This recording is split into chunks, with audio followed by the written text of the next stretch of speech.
pode deixar em cima. Não vai, né?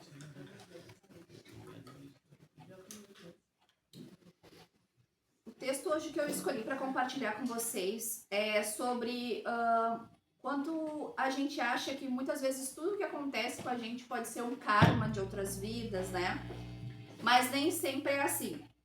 Então o texto diz assim: quantas vezes você já chorou baixinho no meio de uma dificuldade e pensou: isso deve ser um resgate de vidas passadas, é o meu karma. A resposta da espiritualidade para isso pode mudar completamente a forma como você enxerga a sua dor. Nós temos o costume de culpar o passado invisível por todas as lágrimas que derramamos no presente. Mas a sabedoria espiritual nos convida a engolir uma pílula libertadora, embora um pouco amarga. A esmagadora maioria das nossas angústias não tem a ver com karma. A verdade é que nós mesmos somos os arquitetos do nosso próprio sofrimento.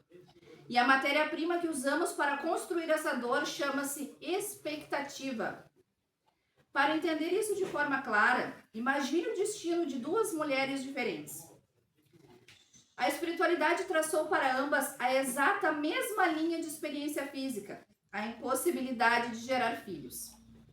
O acontecimento orgânico é rigorosamente o mesmo. A primeira mulher colocou a maternidade no pedestal da sua existência. Ela desenhou mentalmente como seria o quarto do bebê, escolheu nomes, ancorou toda a sua felicidade futura nesse desejo. Quando o tempo passa e a gravidez não vem, ela afunda em um abismo de depressão, sentindo-se punida pela vida. A segunda mulher, no entanto, nunca teve o desejo visceral de ser mãe. Ela encontra a sua completude no casamento, no trabalho, na liberdade, ou cuidando das pessoas ao seu redor de outras maneiras. Ela vive exatamente a mesma limitação física da primeira mulher, mas não derrama uma única lágrima de sofrimento por isso. Consegue perceber o que aconteceu aqui? O karma, o bloqueio físico, foi idêntico para as duas, mas apenas uma viveu o inferno emocional. Isso nos prova, de uma vez por todas, que o que nos machuca não são os acontecimentos da vida. O que nos tortura é o desejo obstinado de que a vida seja exatamente como o nosso ego planejou. Nós passamos décadas sofrendo porque queremos encaixar a grandeza do universo dentro da caixinha dos nossos sonhos terrenos. Projetamos a nossa paz em realizações, acúmulo de bens materiais, cenários perfeitos de família ou sucesso profissional. Mas tudo o que pertence a este mundo é passageiro, instável e, no fundo, uma grande ilusão. É como tentar segurar o vento com as mãos. Sempre acaba e sempre deixa um vazio. Quando o véu da ilusão cai, percebemos que o acúmulo material e os caprichos do ego são fúteis. O único tesouro real, a única coisa que não se desfaz com o tempo são os laços de afeto. E, acima de tudo, as conexões humanas. Está a meta final de qualquer alma, o amor divino. A verdadeira paz só é alcançada quando substituímos a nossa fome de conquistas terrenas pela sintonia profunda com o amor universal. A conexão para entre nós e o Criador. Pare de sofrer pelas ilusões que a vida te negou. Solte as bagagens das expectativas. A sua libertação não depende de limpar um karma antigo, mas sim de aceitar o presente e buscar a única fonte de amor que nunca seca. Então, eu achei esse texto bem interessante para compartilhar com vocês, né? Que fala realmente do que a gente às vezes fica buscando desculpas para os nossos problemas, né? Ai, mas por que tá acontecendo isso? Eu só posso ter salgado a Santa Ceia, né? Como tem aquele ditado engraçado. Meu Deus, o que eu fiz na outra vida? Por que isso está acontecendo? Se lamentando, né? É o meu karma, eu tenho que sofrer. Não, a gente não tem que sofrer. A gente tem que passar pelas provações, sim, para nossa evolução, sim, como espíritas que somos, mas nós vamos passar por tudo isso e o melhor vai sempre estar lá na frente nos esperando. Então, agora com isso, eu peço a todos que fechem os seus olhos, vamos nos concentrar e fazer o nosso Pai Nosso para abrir os trabalhos de hoje. Pai nosso, que estais no céu, santificado seja o vosso nome, venha a nós o vosso reino, seja feita a vossa vontade, assim na terra como no céu. nosso de cada dia nos dai hoje. Perdoai as nossas ofensas, assim como nós perdoamos a quem nos tem ofendido. E não nos deixeis cair em tentação, mas livrai-nos do mal. Que assim seja, graças a Deus. A palestra hoje é do São Paulo.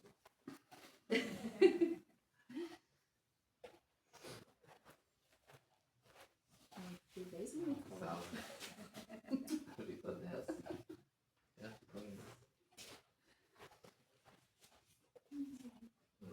Alô? Não? Alô? Alô? Tá. Acho que já é. Agora precisa. Valeu. Esse aqui não é o legítimo ainda. O legítimo está tudo arrebentado.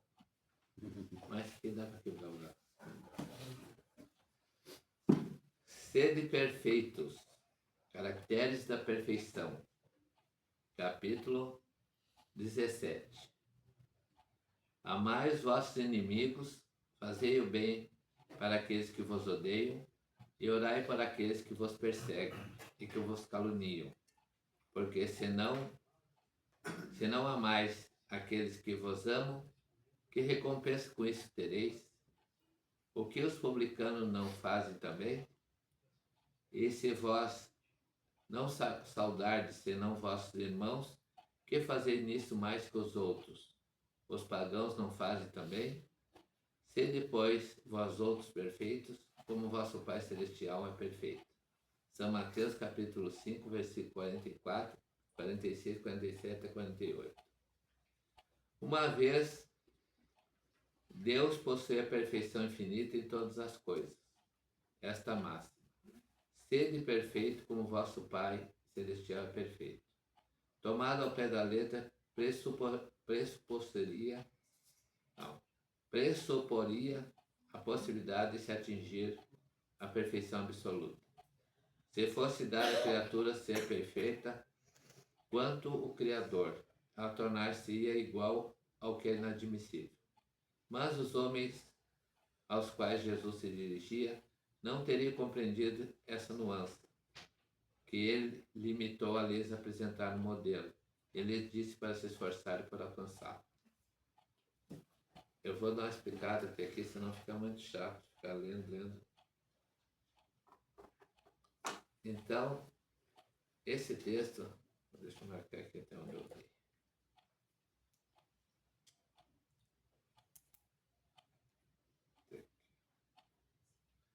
Esse texto, caracteres da perfeição, está dentro do Evangelho segundo o Espiritismo, no capítulo 17.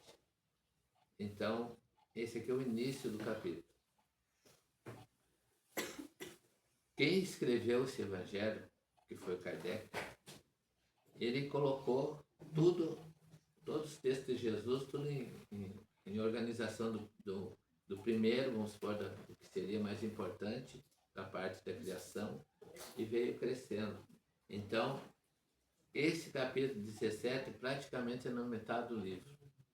E ele nos chama a atenção para nós entender o que seria a perfeição nos dias de hoje para nós. Então, vou ler de novo o enunciado bíblico. Amai vossos inimigos. Não consigo ler.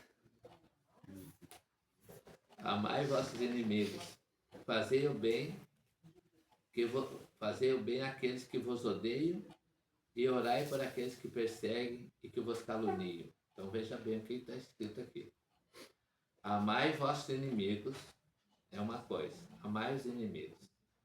Fazei o bem para aqueles que vos odeiam. Aqui não diz que os inimigos, nem... uma coisa, amar os inimigos. Outra, fazei o bem para aqueles que vos odeiam. E orai por aqueles que vos perseguem e que vos caluniam. Então são 3 situações que Jesus coloca. Porque se não amais aqueles que vos amam, que recompensa com isso tereis? Os publicanos não fazem também? Então veja bem, ele falou para os publicanos. E Jesus, vamos dizer, Jesus nunca atacou ninguém, mas Jesus ele falou rispidamente com os publicanos. E vós não saudais senão vossos irmãos, que fazem nisso mais que os outros? Os pagãos não fazem também? Sede vós outros perfeitos, como vosso Pai Celestial é perfeito. Então, aqui ele sai comentando primeiro, nessa lição, que Jesus é Filho de Deus. E que Deus criou essas condições para nós humanos, para nós da Terra, para Jesus, para todas as partes que estão da Terra, para nós nos colocarmos em disposição para nós aplicarmos o reino de Deus.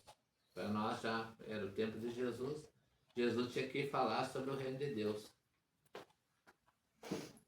E daí, aqui ele faz duas colocações. Marca 13 e 4.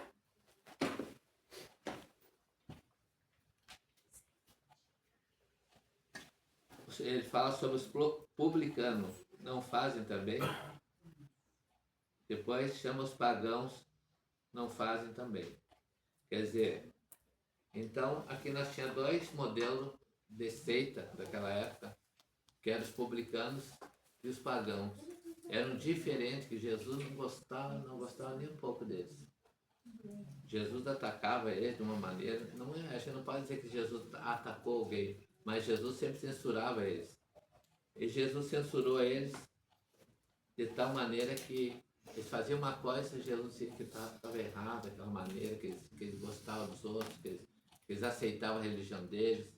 Eles não acreditavam na sobrevivência da alma, eles só acreditavam naquilo que eles eram. Eles eram os mais importantes, eles cobravam os impostos, faziam de tudo para os pobres, contra os pobres naquela época. Então Jesus foi contra eles. Então veja bem, para Jesus falar em perfeição, o que ele tinha que mostrar? Ele tinha que mostrar os erros do passado. E os erros do passado eram principalmente esses dois povos. É preciso, pois, entender, por essas palavras, a perfeição relativa, aquela da qual a humanidade é suscetível e que mais aproxima da divindade. Em que consiste essa perfeição? Jesus o disse: amar vossos inimigos, fazer o bem àqueles que vos odeiam, orar por aqueles que vos perseguem. Então aqui de novo, as três situações. Ele mostra assim que a essência da perfeição é a caridade em mais uma larga acepção, porque ela implica a prática de todas as outras virtudes. Com efeito, observando-se os resultados de todos os vícios e dos simples defeitos, se reconhecerá que não há nenhum que não se altere, mais ou menos o sentimento da caridade, pois todos têm seu princípio no egoísmo e no orgulho, que são sua negação, porque tudo que superexcita o sentimento da personalidade destrói, ou pelo menos enfraquece os elementos verdadeiros, que são a benevolência, a indulgência, a abnegação e o devotamento. Esses quatro títulos que estão aqui, a benevolência, a indulgência, a abnegação e o devotamento, está no Livro dos Espíritos, quando Jesus fala sobre as virtudes, né? No Livro dos Espíritos está essas quatro palavras. É uma pena que eu não tenho aqui o significado de todas. Eu tiro o óculos e não enxergo nada. O amor ao próximo levado ao amor dos inimigos, não podendo se aliar com nenhum defeito contrário à caridade, é por isso mesmo sempre um indício de maior ou menor superioridade moral, de onde resulta que o grau de perfeição está na razão direta da extensão desse amor. Por isso Jesus, depois de ter dado aos seus discípulos as regras da caridade, naquilo que ela tem de mais sublimes, ele disse: sede, pois, perfeitos, como vosso Pai Celestial é perfeito. Uma pena que eu não tive tempo de preparar essa lição, senão eu tinha pegado as palavras uma por uma ali, para explicar o que seria. Mas eu não tenho a condição de dizer agora o que seria cada palavra. Mas só pegando um gancho de novo, o amor ao próximo levado até o amor aos inimigos, não podendo se aliar por nenhum defeito contrário à caridade. É por isso mesmo sempre o indício de maior ou menor superioridade moral, de onde resulta que o grau de perfeição está na razão direta da extensão desse amor. Então, aqui Jesus quis demonstrar para nós, nessa lição, que é a primeira lição desse capítulo, Sede Perfeitos, Jesus coloca de uma maneira muito singela essa parte que é sobre a caridade. Nós devemos ser caridosos com todas as pessoas. Por isso que eu peguei esse texto para nós discutir hoje, porque a primeira coisa que nós espíritas temos em mente é nós ser caridosos. Não existe ninguém que é espírita que não seja caridoso.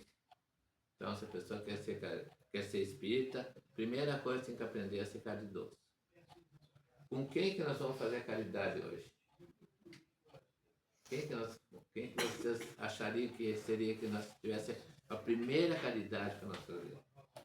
A primeira caridade a gente tem que fazer em casa. Todos aqueles que serão conosco, que são nossos familiares, são nossos amigos, primeira coisa, nós ser caridosos com eles. O pai, a mãe, os irmãos, primeiro grau de família. Nós temos que atender a todos igualmente. Nós não podemos fazer distinção com ninguém. Mas nós, como somos seres humanos, é claro que dentro de um grupo social, nós temos as nossas preferências. Nós temos as pessoas que nós admiramos, gostamos, queremos estar sempre juntos. E tem os outros que a gente se repele um pouco.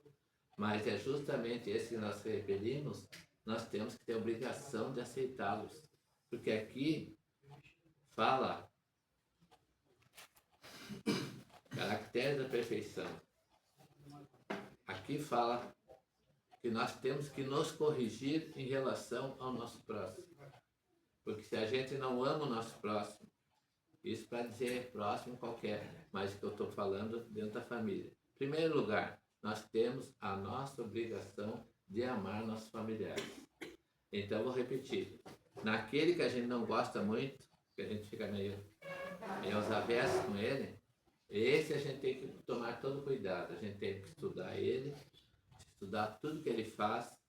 E a gente sempre fala assim, se a pessoa não é tão, como é que eu vou dizer assim, tão querida, tão amável, tão doce como qualquer outra pessoa, a gente tem que chegar devagar.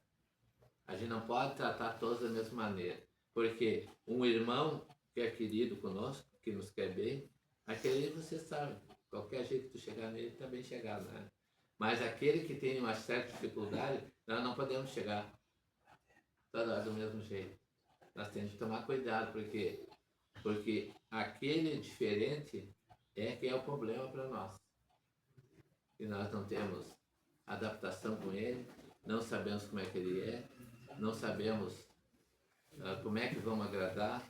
Então a gente sempre tem que ser assim. A gente faz uma coisa para ele, mas não agradei. Toma outro caminho. Por final das contas, se a gente não tem naquele dia, naquela hora, naquele momento, um jeito que vai nos acolher com aquele irmão, a gente deve deixar de lado, mas nunca a gente ofender. Quando nós ofendemos alguém, nós perdemos nosso crédito. Aí, se Deus deu um crédito para nós temos aquele crédito ali, mas botamos ele fora naquela primeira conversa que nós temos com o nosso irmão. Então, nós temos que cuidar muito que dentro da nossa casa, que é o primeiro educandário, de paz, de luz, de vida, nós sempre vamos ter alguém que a gente sempre tem preferência e tem alguém que não tem preferência. Então, quem não temos a preferência, devemos mudar esse jeito nosso. Depois, nós temos dentro do nosso lar, nós temos o trabalho, onde é que nós trabalhamos. Então, às vezes no trabalho também tem um irmão lá que a gente não se dá. Tomara que o cara vai para a rua, tomara que saia, tomara que isso, tomara que aquilo. Não é assim. Para nós espíritas, nós temos que ver qual é a situação que o cara está vivendo. Porque às vezes uma pessoa que nós temos um jeito especial de tratar com ele, talvez seja a maneira com que ele está vivendo em casa. Se ele está bem em casa, está bem com o pai, está bem com a mãe, está bem com os irmãos, normalmente ele vem para o serviço alegre e feliz. Mas se ele tem algum problema, se ele chega junto conosco e tem um problema, nós temos a obrigação, aí que entra a parte. Tem gente que diz, não, vou largar de mão, meu amigo não quer nem saber. Mas se nós formos pensar na vida que nós temos hoje, a nossa vida, ela quantos anos nós vamos durar? Quantos anos vocês pensam que nós vamos durar? Máximo 90 anos. E olhe lá ainda. Porque nós dependemos da comida, dependemos de tudo. Tudo que é fator hoje está valendo para a nossa vida. Às vezes a gente não está sentado com uma pessoa, com outra, dentro do centro, dentro da casa. Fulano não apareceu hoje, né? Que tá. Aí de repente alguém chega, ele faleceu ontem, sofreu um acidente, aconteceu alguma coisa rápida aí que levou ele. Então, a gente tem que ter isso na nossa mente, que a qualquer momento, qualquer um de nós pode não estar aqui. Então, isso aí vai fazer diferença. Nós temos que, por isso que é a nossa obrigação, por isso que eu estou chamando a atenção para esse capítulo, caracteres da perfeição. Nós temos que ter, até vou ver essas palavras que eu não sei o significado.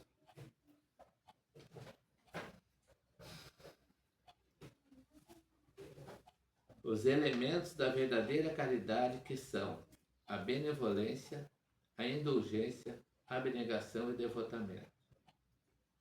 A benevolência é aquela parte que a pessoa pega, não posso tirar porque eu vou dar o prazo.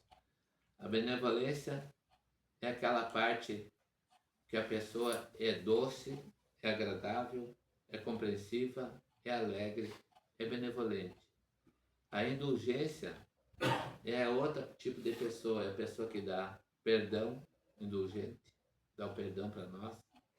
É sempre a pessoa que não se sente ofendida com nada. A gente faz alguma coisa, desculpa que eu errei contigo. Não, quem errou comigo? Não, você nem errou nada. É sempre assim, pessoal. E tem uns outros que não está aqui escrito, mas tem outro tipo de pessoa que a gente faz alguma coisinha, pisa no pezinho ali, tu é louco, pisando no meu pé, tu é louco, tu não presta, tu é isso, tu é aquilo. Então, existe esse tipo de pessoa. Não é o que diz aqui, mas eu vi essa parte. Que a pessoa é maldosa e sempre vai ser maldosa. A abnegação, uma pessoa que é abnegada, uma pessoa que também é indulgente. Ela sabe salvar nós, ela tem carinho, tem caráter, é abnegado. É uma pessoa que sabe o que pode acontecer depois do fato em si. Por exemplo, se nós estamos com ele num fato e ele nos faz mal, ele sabe que pesado vai ficar para ele. Se nós estamos errados com ele, sabe que vai cair o erro para nós. Então a pessoa sempre sabe o que vai acontecer. E o devotamento é aquela pessoa que gosta de Deus, gosta de Jesus, aceita tudo como vem os ensinamentos religiosos e faz uso disso aí para agradar todo mundo. Então, esse devotamento à pessoa é o que nos leva a ser diferentes uns dos outros. É o que nos faz ser cristãos, nos faz ser pessoa boa, ser abençoado por Deus. E é isso aí, a lição de hoje que eu quis trazer para vocês é mais ou menos sobre isso. Para nós nunca se esquecer os caracteres da perfeição. Eu tenho uma coisa para dizer para vocês, que eu tive doente no ano passado, aliás, até o ano passado eu tive doente, bem doente. Mas eu não sabia, eu fiz tudo que era exame, fazia tudo que era exame e não tinha nada. Mas eu tinha que vir na casa espírita. Então a Mara ficou no meu lugar, a Mara de São José. Não me lembro o dia que... Mas foi mais a Mara, né, São José? Já ficou 1, 2, 3 dias. Todo mundo. Todos nós. Tocaram a casa que eu estava doente. E eu estava doente mesmo. Então, só que ninguém falou para ninguém. Eu sentava lá, tá, cumprimentava todo mundo, tudo igual. Mas o pessoal não viu fazer palestra, fiquei um ano sem fazer palestra, fiquei um ano sem fazer nada. Mas é que eu senti assim, eu senti que já era a hora de eu ir embora. Eu já vivi o que eu tinha que viver, já fiz o que eu tinha que fazer, tal, né? E a minha mulher em casa, em cima de mim, né? Eu não posso ser assim, tu tem que reagir, tem que fazer isso, tem que fazer aquilo. Mas você sabe, quando a gente está doente, eu não sei se alguém já pegou essa Covid aí, porque eu passei o ano inteiro fazendo exames. Eu não tinha mais lugar de fazer exame nos braços, tudo. E tudo eu estava bem. Aí um dia que a minha mulher não pôde ir comigo, a minha mulher tinha comigo para poder saber o que eu tinha, né? Que eu não entendia nada, assim, me deu uma coisa que eu não... Eu dormi o dia inteiro. E daí a minha mulher, o meu filho, morava com nós antes, foi embora. E depois chegou aí, na sexta-feira de tarde, eu estava no médico. Ela atendeu o telefone, era do meu filho. Vou entregar meus 2 piaí, os 2 pequenininhos, né? Eu pensei, são nossos filhos, porque nasceram lá em casa, ficaram lá em casa a vida inteira. Aí estavam uns 7, 8 meses morando fora. E daí, disse para minha mulher pegou, pai, agora, não sei se fico contigo, vou lá. Mas vou lá pegar os guris, porque estão os 2 pequenos. E você foi correndo, não bem perto do hospital. Né? Aí eu fiquei sozinho lá, daí o médico chegou assim, pegou meus últimos exames que eu levei na mão dele, deu os exames, olhou assim, e fez assim. Não pode ser. Isso aqui eu tive um palpite que o senhor estava com Covid, que era Covid que o senhor tinha pego. E por que eu não lhe dei o exame? Eu falei, me maltratei, me mostra os braços, eu estava tudo roxo ainda, assim, 2 braços. Bah, que coisa mais fácil, como é que pode? Tivesse um castigo, poderia ser castigado. Me dá um abraço aqui. Me abraçou fervorosamente, assim. Eu digo, o que eu tenho? O que eu tive? O que eu tenho, né? E o senhor teve Covid. E o senhor é o 17º cara com Covid. Eu tenho 15 clientes meus que não voltaram assim. Não tem consciência deles. E o senhor e mais um outro que estão nesse chove não molha, que o senhor. Às vezes o senhor cedendo uma coisa, não cedendo, e assim vai. E eu pensei comigo, eu fui para casa, comecei a pensar, aí eu juntei minhas mãos, porque assim, eu disse, obrigado Deus, é sinal que eu não vou morrer, se eu não morri até agora, não vou morrer mais. Aí fiz as minhas orações lá para Deus e voltei para casa, voltei louco de vontade de fazer o que eu fazia aqui na frente, mas eu sinto ainda, como vocês notaram hoje, que eu pego essa lição aqui e eu tirar o delete. Não era assim como eu fiz agora. Mas eu tenho que explicar para vocês, porque isso aí faz parte da minha vida. Faz parte disso. Então, eu ainda não estou com uma sintonia para tratar disso aqui, mas eu estou fazendo muito esforço. Estou fazendo um esforço muito grande aqui dentro, na sala de paz, para fazer as orações, para dar credibilidade para vocês, tranquilo. E só que eu tive que contar isso aí para vocês hoje, porque eu ainda sentia dificuldade. Talvez seja medo meu, porque fiquei um ano sem fazer evangelho. Talvez seja medo meu, mas pelo que eu vejo não é ainda, né? Não estou andando no ponto. Mas, com a graça de Deus, com a ajuda de vocês, com a caridade que nós todos recebemos aqui nessa casa, nós temos tranquilo, porque eu voltei, estou fazendo tudo certo. Eu sei que como é que eu vou dizer?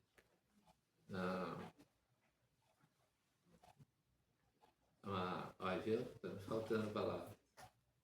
Em relação ao meu trabalho, eu não estou 100% trabalhando, porque não apareceram, pessoal. Porque correu a notícia na cidade que eu estava bem doente. E os caras, sei lá, poderiam ter falado que eu tinha morrido. Sabe por quê? Porque ontem tem um cara aqui na cidade, faz uns 5 anos que eu não vejo ele. E ele viu meu sobrinho ontem, disse, e o seu Paulo, como é que tá? Daí o cara disse, não, tá bem. Mas e como é que ele tá de saúde? Não morreu? Não morreu? Daí o cara disse, graças a Deus, né? Porque só vou para um lado. Não, é que ele disse que ele estava muito mal, que estava muito mal, tá? Então, aí, ele pegou hoje, foi lá em casa e me contou isso aí. Daí eu pensei assim, digo, muita gente aqui na cidade pensa a mesma coisa, né? Muita gente pensa a mesma coisa. Mas vocês que estão me enxergando aqui, vocês talvez se deslumbraram, né? Mas nem sabia que eu estava dentro. Porque eu procurei não demonstrar que eu estava dentro. Mas eu tive bastante gente. Agora já estou bem. Eu estou falando isso aí porque precisava contar para vocês isso aí. Então agora já passou. Não vou falar para ninguém mais. Ficar só para mim. Mas é isso aí, né? E agora dentro da lei de causa e efeito, nós estamos muito bem hoje. Estou muito bem. Estou voltando ao normal. Mas tudo tem que ser aos poucos. Porque quando o médico me disse assim, tem 17, ele me disse isso em dezembro. De lá para cá, não sei se aumentou, porque eu não falei com ele mais.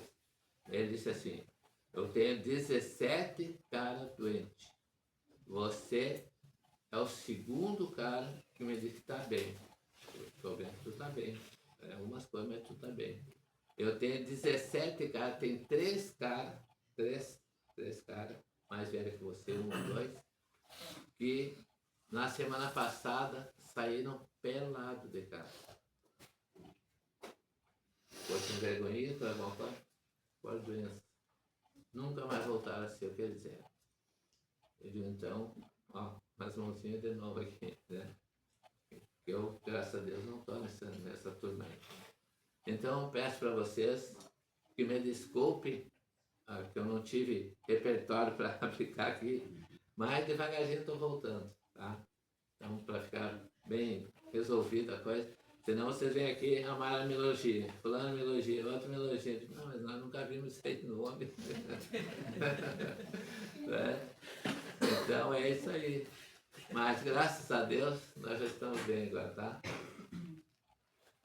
Boa noite a todos, muito obrigado. Vamos à frente.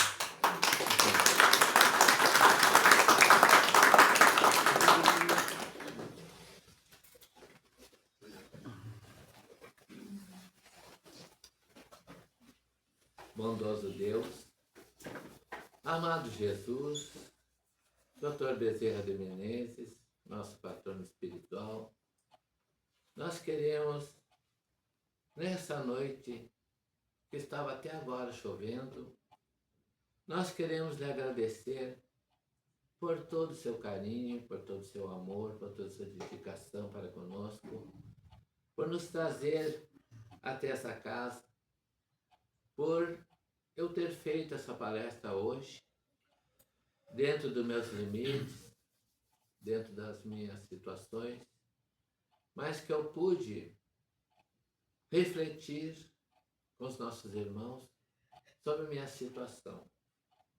E quero agradecer neste momento para Jesus, que é o Príncipe da Paz, que é o Senhor da Vida, por eu estar me sentindo tão bem, tão agradável, tão alegre, e tão boa a vida é para nós, que somos espíritas.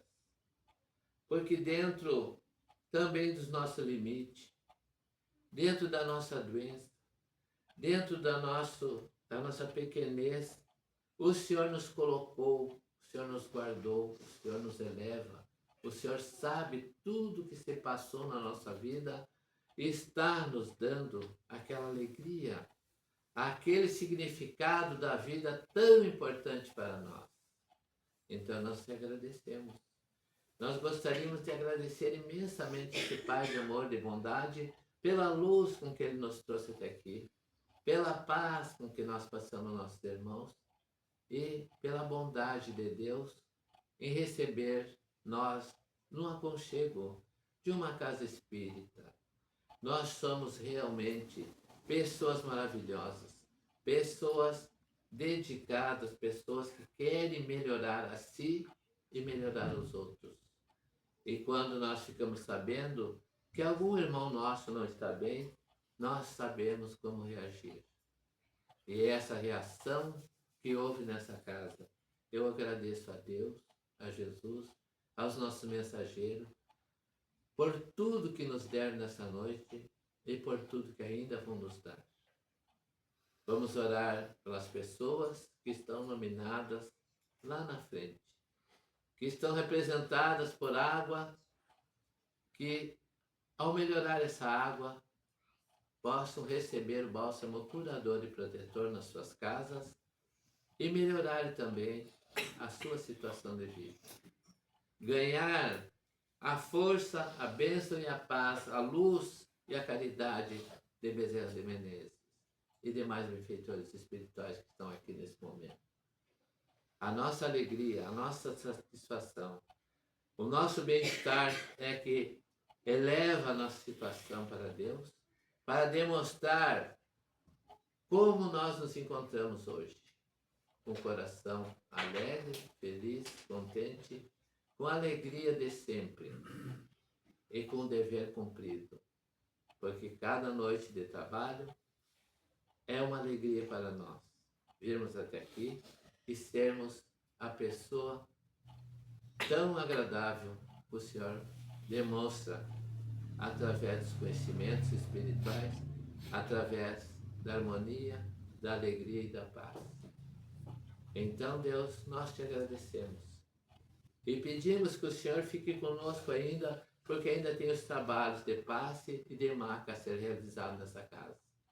E que cada pessoa ser atendida possa receber tudo que está organizado para essa noite, para ela receber, para ela ser contente, ser feliz.